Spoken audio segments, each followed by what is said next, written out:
ഞാൻ സിനിമയിൽ അടുത്ത വർഷം കഴിഞ്ഞാൽ 50 വർഷമായി. ആദ്യത്തെ സിനിമ കഴിഞ്ഞ് പിന്നെ രണ്ടാമത് മഞ്ഞിൽ പിടിഞ്ഞ പൂക്കൾ എന്ന സിനിമയിലേക്ക് എൻ്റെ അവസാന ദിവസമാണ് ഞാൻ പോകുന്നത്. നമുക്ക് അറിയാവുന്ന കാര്യമായിരിക്കും. അങ്ങനെ അവിടെ ചെന്ന് എന്നോട് അഭിനയിക്കാൻ പറഞ്ഞു. ഒരു സീൻ തന്നിട്ട് അഭിനയിക്കാൻ പറഞ്ഞു. അന്ന് അതിലെ ഡയറക്ടർ ഫാസിലുണ്ട്, പിന്നെ ജിജോയുണ്ട്, സിബി മലയിലുണ്ട്, വേറെ കുറച്ച് ആൾക്കാർ. അങ്ങനെ ആ സീനൊക്കെ അഭിനയിച്ചു കഴിഞ്ഞിട്ട് പലപ്പോഴും പറഞ്ഞിട്ടുള്ള കാര്യമാണ്. പക്ഷെ ഈ സമയത്ത് അത് പറയാതിരിക്കാൻ പറ്റുന്നില്ല, അതുകൊണ്ട് പറയാണ്.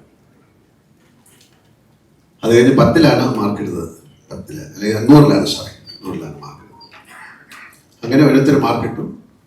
അന്ന് എനിക്ക് ഏറ്റവും നല്ല മാർക്ക് തന്ന് എന്നെ സഹായിച്ച ആളാണ് സിബി. 2 mark,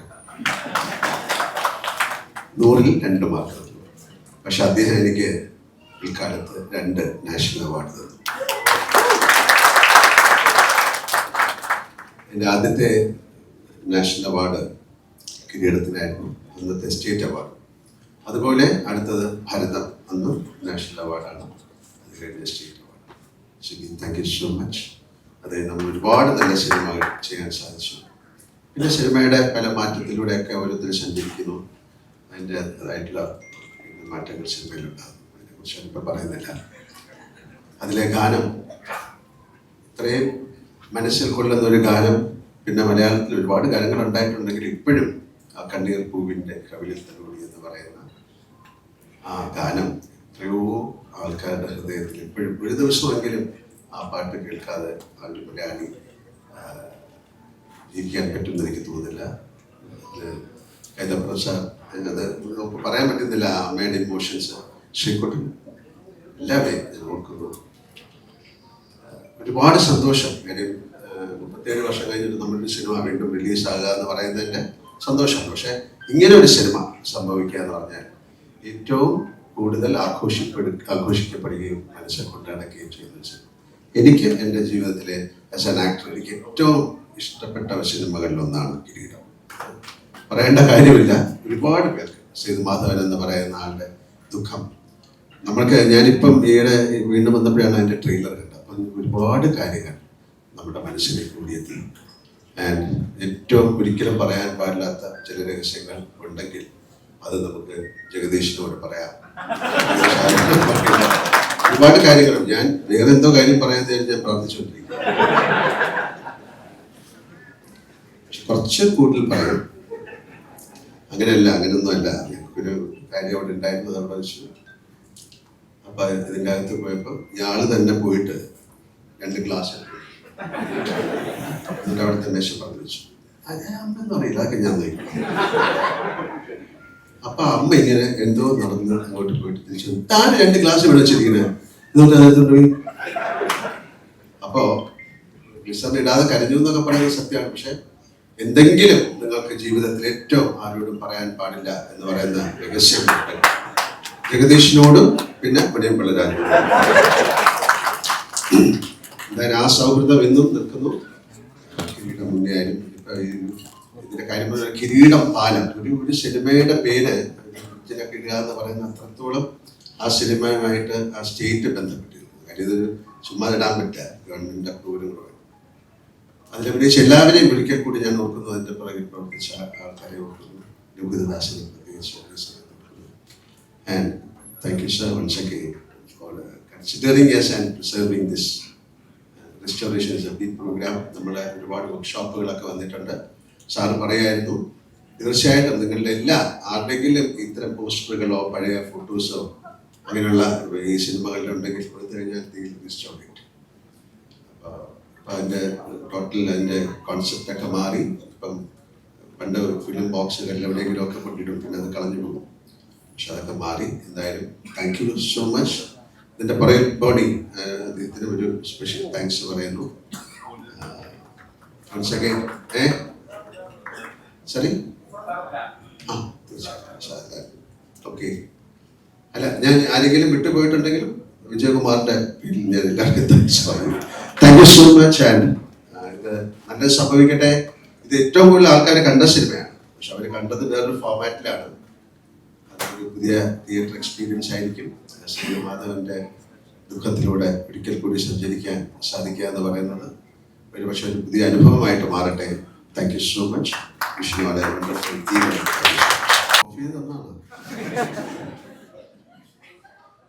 good evening.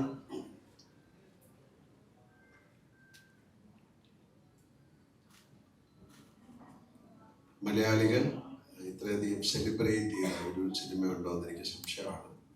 ഇപ്പോഴും അതിന് സെലിബ്രേഷൻ നടക്കുന്നു എന്ന് പറയുന്നത് ഒരു അത്ഭുതമാണ്. ചില കാര്യങ്ങൾ അങ്ങനെയാണ്, അതിന് പകരം വയ്ക്കാൻ പറ്റാതാകും. ചില അത്ഭുതങ്ങൾ സംഭവിക്കും. അങ്ങനെ സംഭവിച്ച സിനിമയുടെ ഒരു അത്ഭുതമാണ് കിരീടം എന്ന് ഞാൻ വിശ്വസിക്കുന്നു. ഇവിടെ അഭിനയിച്ച ആൾക്കാരെ പറ്റി പറയുന്നില്ല, കാര്യം അവരാരും നമ്മളെ വിട്ടു പോയിട്ടില്ല എന്ന് വിശ്വസിക്കുന്ന ഒരാളാണ് ഞാൻ. കാര്യം എല്ലാ ദിവസവും അവരെ കാണുന്നുണ്ട്, പക്ഷെ നമ്മൾ അഭിനയിക്കുന്ന ആ ഫ്രെയിമിൽ അവരില്ല. അതിലാരും ഇപ്പൊ ജീവിച്ചിരിക്കില്ലെന്ന് സങ്കടത്തോടെ പിന്നെയാണ് മനസ്സിലായത്. അപ്പൊ അവരെ മനസ്സിൽ ഓർക്കുന്നു എല്ലാവരെയും.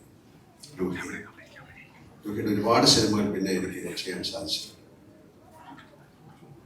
ഇങ്ങനെ പറയുമ്പോഴാണ് പല കാര്യങ്ങളും ഞാൻ ഓർക്കുന്നത്. തുമ്പികളുടെ സെറ്റ് പാർവതിയായിട്ട് അഭിനയിക്കുന്ന സിനിമയാണ്. അവിടെയാണ് വന്ന് ഇതിന്റെ കഥ പറയുന്നു, അല്ലെങ്കിൽ ഒരു സിനിമ ഉണ്ടാകും എന്ന് പറയുന്നതൊക്കെ ഞാൻ ഇപ്പോഴാണ് മനസ്സിലാക്കി. ഞാൻ മറന്നുപോയി.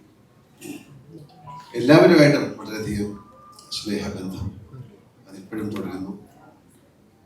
ഇങ്ങനൊരു സിനിമ നിർമ്മിക്കാൻ തയ്യാറാകുക എന്ന് പറയുന്നത് തന്നെ ഭാഗ്യമാണ്. അപ്പൊ ഇങ്ങനൊരു സിനിമ നിർമ്മിച്ചതിന് വേണ്ടി ദിനേശ് നന്ദി പറയുന്നു. വിജയകുമാർ, സിബി, അല്ലെങ്കിൽ കുമാർ, പ്രസാദ്, ശ്രീകുട്ടൻ, ഇതിൽ അഭിനയിച്ച എല്ലാവരും, ഇരിക്കുന്ന എല്ലാവരും, ഇതിന്റെ പുറകിൽ പ്രവർത്തിച്ച എല്ലാവരും ഞാൻ ഈ ബിഗ് താങ്ക്സ് ടു NFDC. അതാണ് ഏറ്റവും വലിയ താങ്ക്സ് പറയേണ്ടത്. പലപ്പോഴും നമ്മുടെ സിനിമയുടെ ഒന്നും ഒരു റെസ്റ്റോറേഷൻ ഒന്നും നമുക്കില്ല. ഒരുപാട് സിനിമകൾ നമ്മുടെ സിനിമ നഷ്ടപ്പെട്ടു പോയി, അതിൻ്റെ പ്രിന്റുകളൊന്നുമില്ല. പക്ഷേ ഇതാണ് ഇതിൻ്റെ അതിൻ്റെ ഒരു നന്മ കൊണ്ട് മാത്രമായിരിക്കാം. എനിക്ക് തോന്നുന്ന നാഷണൽ അവാർഡൊക്കെ കിട്ടിയത് കൊണ്ട് അതിൻ്റെ ഒരു പ്രിന്റ് ആർക്കൈവ്സിലേക്ക് പോയതായിരിക്കും. എനിക്ക് ഏറ്റവും സന്തോഷകരമായ ഒരു കാര്യം എന്ന് പറയുന്നത് കിരീടം എന്നുള്ളത് നമുക്ക് ഇത്രയും തീരാത്ത ഒരു വേദനയായി മാറിയിട്ടുണ്ടെന്നുണ്ടെങ്കിൽ 37 വർഷങ്ങൾക്ക് ഇപ്പുറവും സേതുമാധവന്റെ വേദന അത് നമ്മളുടെ മനസ്സിൽ ഒരു തീരാ നൊമ്പരമായി തുടരുന്നു എന്നുണ്ടെങ്കിൽ അതിന്റെ ഒരു പ്രധാന കാരണം, ഒരു ശക്തമായ കാരണം, ആ കഥാപാത്രത്തിന് ജീവൻ നൽകിയത് മലയാള സിനിമയ്ക്ക്, മലയാള ഭാവനയ്ക്ക് പകരം വയ്ക്കാൻ സാധിക്കാത്ത ഒരു അഭിനയ സാമ്രാട്ടായിരുന്നു എന്നുള്ളത് തന്നെയാണ്.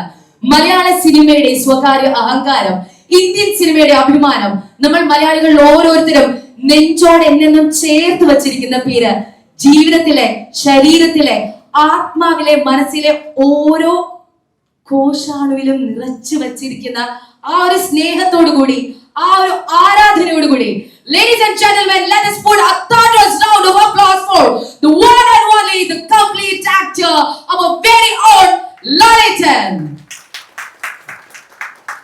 അവസാനമായിട്ട് ലാലേട്ടനെ കാണുമ്പോൾ ലാലേട്ടൻ സ്ക്രീനിലും ഞാനൊരു ചെയറിലുമായിരുന്നു. അന്നത് വളരെ എന്റർടൈനിങ് ആയിരുന്നു. പക്ഷെ ഇന്ന് എന്റെ കൈയും കാലും വരയ്ക്കുന്നുണ്ട്.